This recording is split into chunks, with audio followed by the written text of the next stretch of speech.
Hello welcome back to my channel. र आज चाहिँ मैले यहाँहरूलाई चिकन दम बिरयानीको रेसिपी लिएर आएको छु। यो चाहिँ मेरो एकदमै फेभरेट रेसिपी हो र मलाई यो बनाउन पनि एकदमै रमाइलो लाग्छ र खान त झन् एकदमै रमाइलो लाग्छ।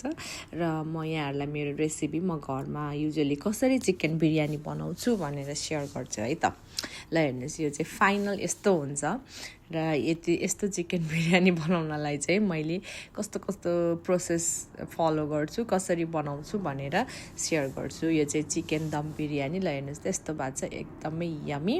यहाँहरूले देख्न सक्नुहुन्छ मासु हेर्नुहोस् त एकदमै मजाले पाकेको छ, राइस पनि एकदमै राम्रो भएको छ। ल आउनुहोस् हेरौँ है त प्रोसेस। सो मैले यहाँ चाहिँ जाइफल, जावित्री अनि दालचिनी अनि ल्वाङ सुकमेल अनि त्यसपछि तेजपत्ता र यसलाई चाहिँ के भन्छ स्टार एनिस हो। यो चाहिँ यति चाहिँ मसला लिएर बिरयानी मसला बनाउन लागिरहेको छु। यो चाहिँ यसलाई चाहिँ मैले हल्का ड्राई रोस्ट गर्छु थोरै।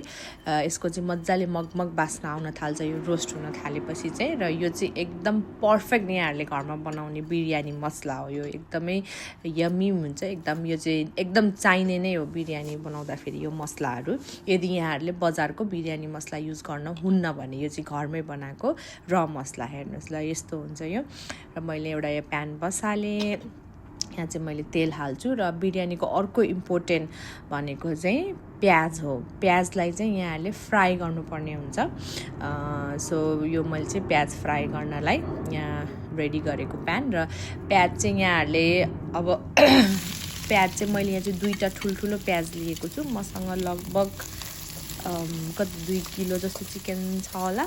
र मैले त्यसको लागि चाहिँ 2टा ठुल्ठुलो प्याज चाहिँ एकदमै नेसेसरी। सो ल हेर्नुहोस्, मेरो चिकन यति छ र मैले अहिलेको त्यो बिरयानी मसला चाहिँ यहाँ हालेँ। त्यता चाहिँ मेरो प्याज पनि फ्राई हुँदैछ। र मैले यो अदुवा लसुनको पेस्ट बनाउन अघिकै मसला कुटेकोमा हालेर यसरी पेस्ट बनाएँ। र नुन चाहिँ आफ्नो स्वादअनुसार हाल्नु होला।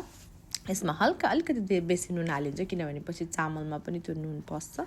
सो बेसार अनि अर्को चाहिँ मैले यहाँ जिरा र धनियाँको मसला त्यो हालेँ। अनि ल हेर्नुहोस्, प्याज यत्तिको फ्राई हुनुपर्छ, यत्तिको क्यारामलाइज्ड अनियन भन्छन्, यत्तिको प्याज फ्राई हुनुपर्छ। र अर्को एकदमै इम्पोर्टेन्ट भनेको दही बिरयानीलाई चाहिने, र यो चाहिँ ब्ल्याक पेपर। सो दही चाहिँ यहाँहरूले जति अमिलो हुन्छ त्यति राम्रो हुन्छ बिरयानीको यो। अनि यसरी मोल्नु होला। र मैले यहाँ अब यो स्याफ्रन लिएको छु। स्याफ्रनमा थोरै चिसो दुध हालेर मैले यसलाई भिज्न छोडिदिन्छु एकछिनलाई। यो हाम्रो लास्टको प्रोसेस हो। र चामल चाहिँ लङ ग्रेन बासमती चामलै लिनु होला बिरयानी बनाउँदा। र मैले यो चामल चाहिँ यसलाई बोइल हुनलाई एउटा छुट्टै प्यानमा हालेछु र थोरै नुन पनि हालेँ मैले यहाँ। र एकदमै ध्यान दिनुपर्ने कुरा चाहिँ चामल चाहिँ हाम्रो 50% मात्र कुक हुनुपर्छ है। ल हेर्नुहोस्, यत्तिको कुक भएपछि चाहिँ यो चामललाई हामीले निकाल्छौँ।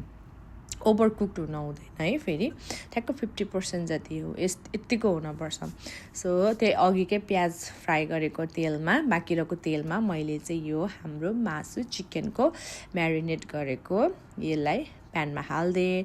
र माथिबाट अघि हामीले 50% कुक्ड बोइल गरेको चामल हालेँ। र त्यो माथिबाट अलिकति क्यारामलाइज्ड ओनियन जुन मैले अघि फ्राई गरेको थियो प्याज, त्यो एक्स्ट्रा निकालेर राख्नु होला, यसरी माथिबाट गार्निस गर्न काम लाग्छ। र त्यो हालेँ मैले मजाले वरिपरि।